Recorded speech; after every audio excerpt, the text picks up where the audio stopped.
Bonjour à tous, nous allons continuer notre exercice sur le bâtiment posé sur le radier général. Au menu du jour, nous allons terminer la modélisation ainsi que le chargement. On commence carrément. On va combiner les deux, chargement et combinaison. Là, j'ai le poids propre qui sera automatiquement pris en charge par les logiciels. Après le poids propre, on prend l'habitation. On va prendre une charge uniforme pour tous les étages. Ok. Et puis, je prends le revêtement carrément. Le revêtement, carrelage, enduit sont compris dedans. Et au-dessus, j'aurai une charge d'étanchéité.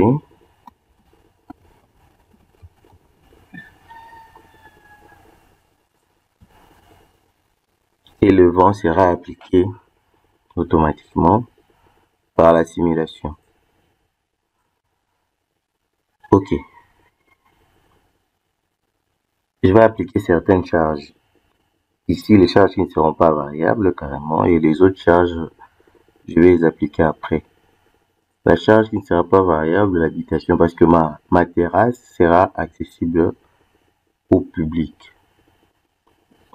Donc là, je sélectionne déjà une dalle et je fais la sélection similaire par épaisseur. Là, je viens ici pour ajouter ma charge. 1.5. Tout comme on va aussi prendre -2, c'est-à-dire cette charge va être de -1.5 à 2. Lorsque je dis moins, c'est à cause du sens, de la direction d'application de la charge. Mais sinon, la charge, elle est positive en valeur absolue. Ok. Je prends aussi le revêtement qui sera changé au-dessus. J'ai combien de panneaux? Là, 1, 2, 3, j'ai 9 panneaux. Dans mes 9 derniers panneaux, ce sera le panneau pour lequel je dois changer le nom.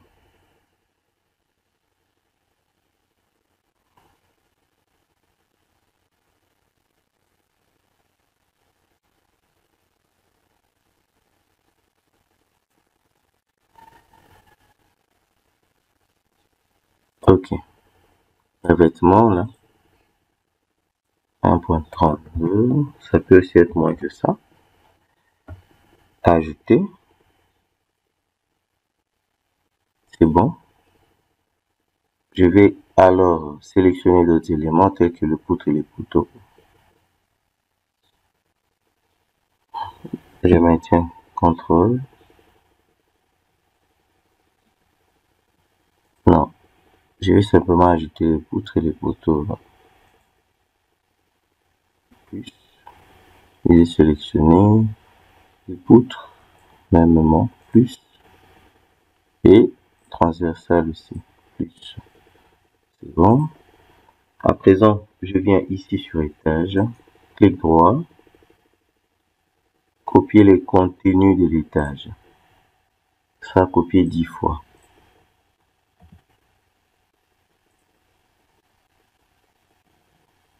Pourquoi je les ai sélectionnés bien avant? Parce que si je les applique comme ça, je cherche à générer les étages comme ça sans sélectionner, il risque aussi de dupliquer mon radier.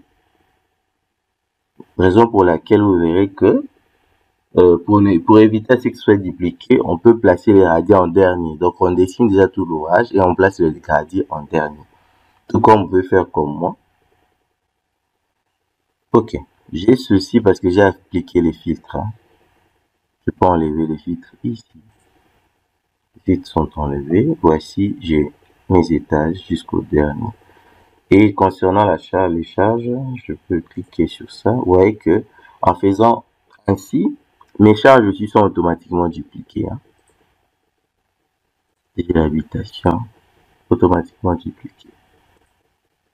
Je peux avoir je cherche à avoir les numéros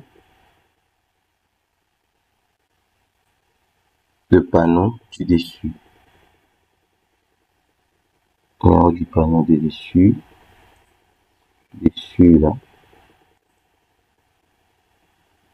Station 518, 19, 20, 21, 22, 23, 24, 25 et il saute jusqu'à 33.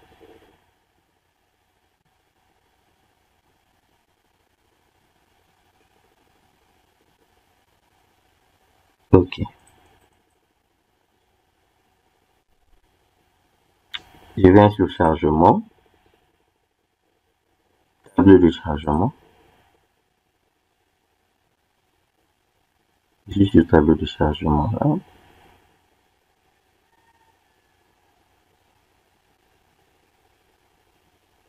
Ici, j'ai ma liste.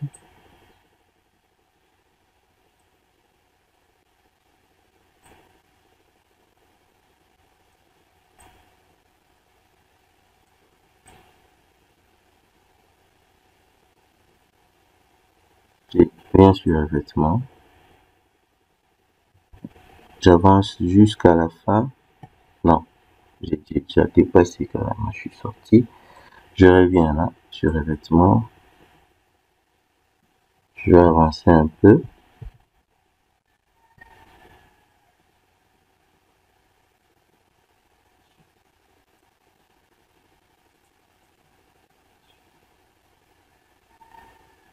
Et là, sélectionner tous les panneaux.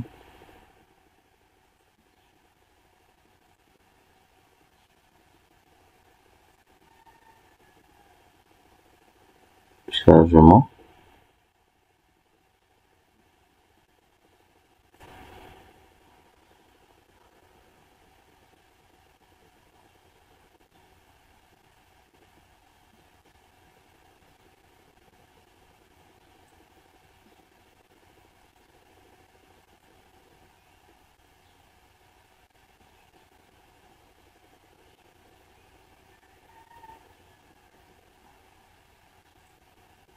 Bon, je vais faire plutôt l'inverse.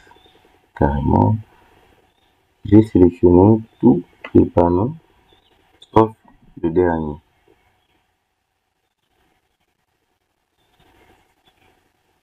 Tous les panneaux sauf le dernier. Je peux le faire manuellement. 3.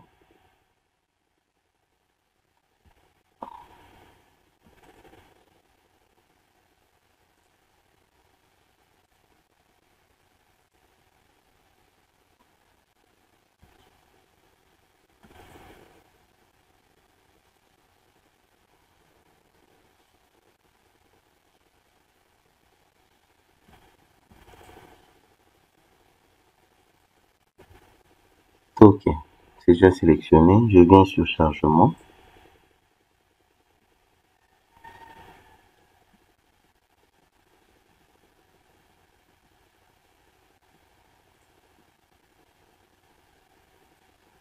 C'est bon, je peux revenir ici.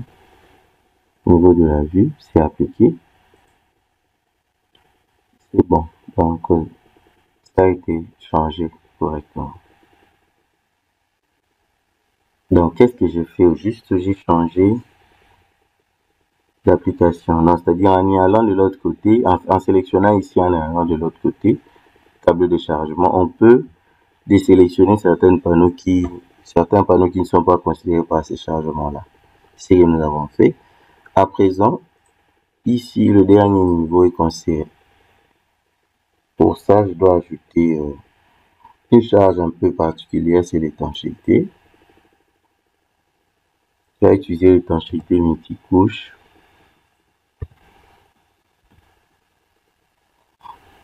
Tout comme outil, on peut aussi ajouter des gravillons.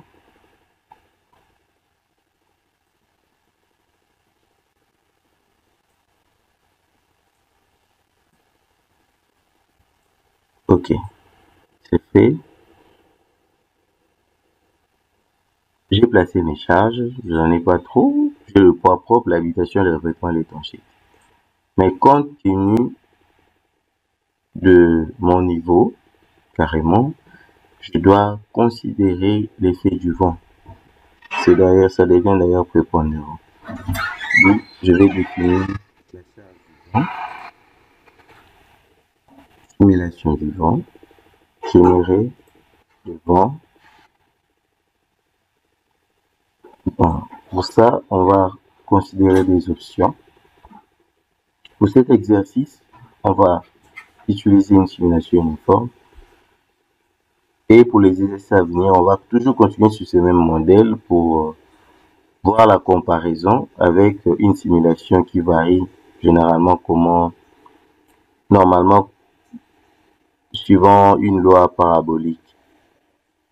On va changer le profil de vent. Hein? Ici, on va considérer un profil uniforme, carrément. Et une fois cet exercice terminé, on va revenir sur la simulation pour faire une simulation parabolique.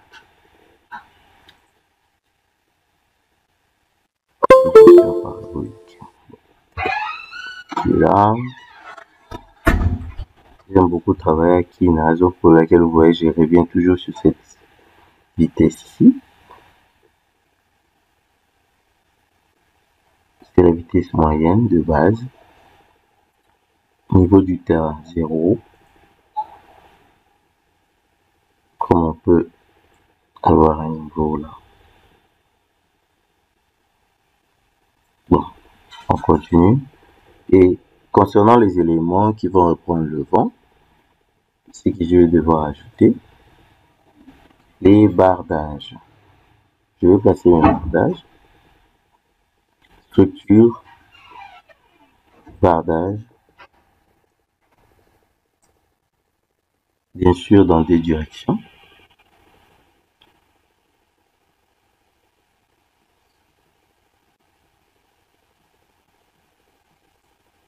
Rectangle.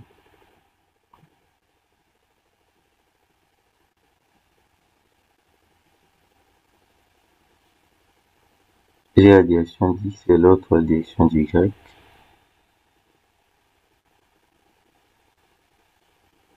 Ici, bon, si je prends dans une seule direction, je vais devoir choisir quelle est cette direction-là, X, Y.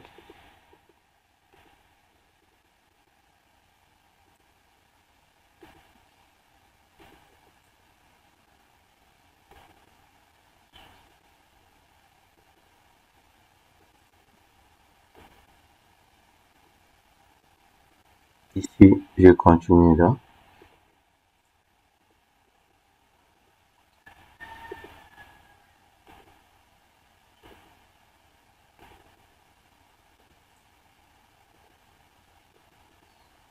Je vais aussi placer d'ici.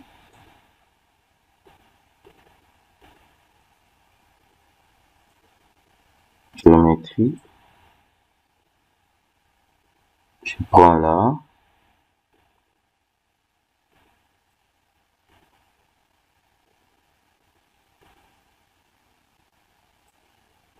Je vais appliquer mon vent dans cette direction ici.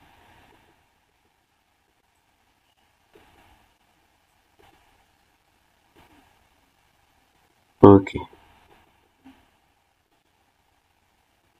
Je vais appliquer mon vent. Je vais être dans structure, nage vent, chargement, simulation du vent.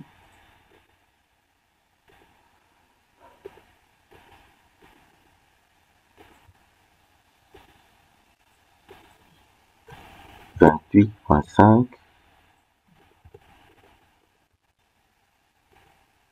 Les éléments concernés, ce sont mes barres d'âge. Je peux prendre facilement ici. Sélectionner.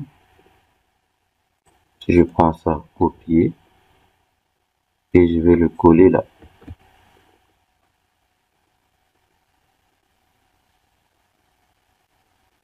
Je génère directement.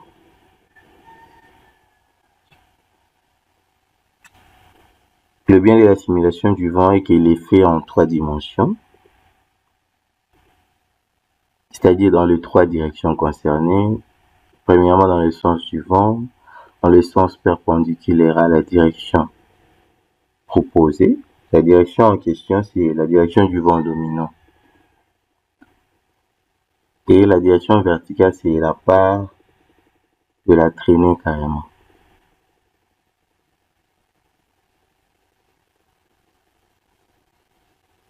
Comme c'est une simulation, on sait que la simulation commence toujours par une valeur initiale.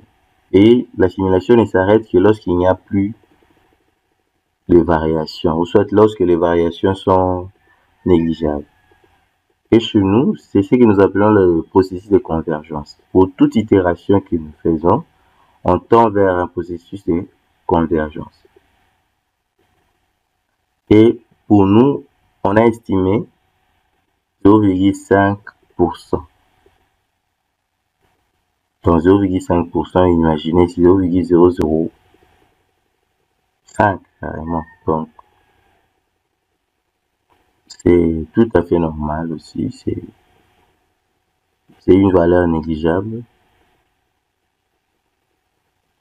Petit à petit, on tend vers là où c'est déjà en vert, c'est-à-dire là les variations ne sont plus grandes.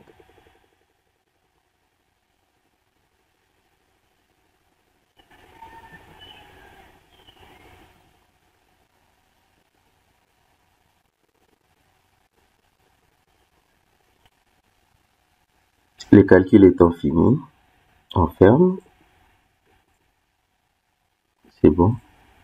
On va voir la simulation.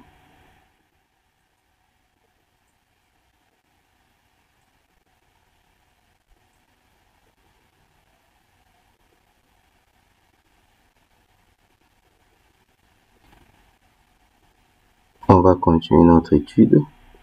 Carrément, on va passer à la combinaison et terminer pour aujourd'hui.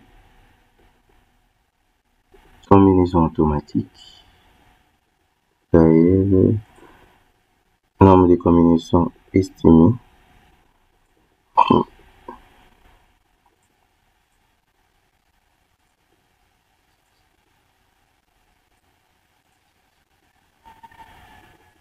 Permanente, le vent.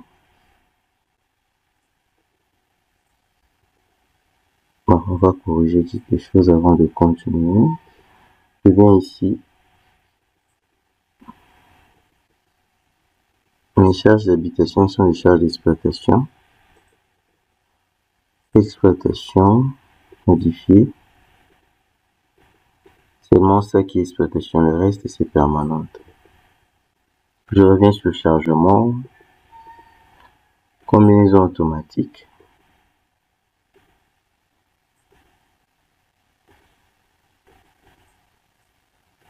Groupe. Et là, c'est bon. Devant. Relation, je vois que c'est bon. Ici, ça doit passer de l'autre côté. Devant aussi pareil. Suivant. Voici les différentes combinaisons qui seront générées. Je prends le tout. Pour tenir compte des combinaisons fréquentes, quasi-fréquentes et autres, je prends le tout. Générer. Ça, c'est une manière de combiner. La combinaison automatique et réelle directement. C'est une bonne méthode. Hein. Voici toutes les combinaisons que j'ai. Toutes les combinaisons en élu, toutes les combinaisons en ls. Pour dire qu'il n'y a pas qu'une seule combinaison. Il y en a plusieurs. Et ce que nous cherchons, c'est d'avoir la combinaison la plus défavorable. C'est ça l'objectif.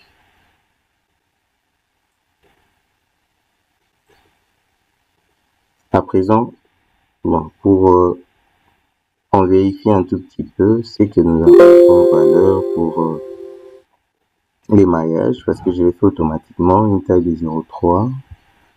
Paramètres de la méthode, ça me va. Je peux augmenter à 0,5. Hein. J'augmente un peu.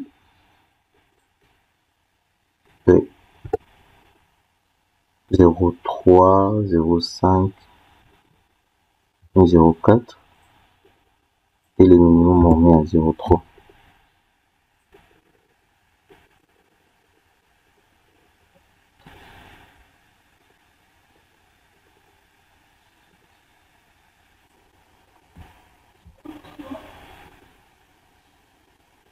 L'émaillage étant fait, c'est là que nous terminons la modélisation. On se retrouve prochainement pour l'analyse ainsi que l'exploitation des résultats. La seule résultat que nous allons exploiter, c'est les résultats provenant de la licence de charge de nos poteaux. Parce que c'est ça qui va nous aider à dimensionner notre radis. Je sais que vous avez tant de questions. Je vous invite à vous abonner et à activer les notifications.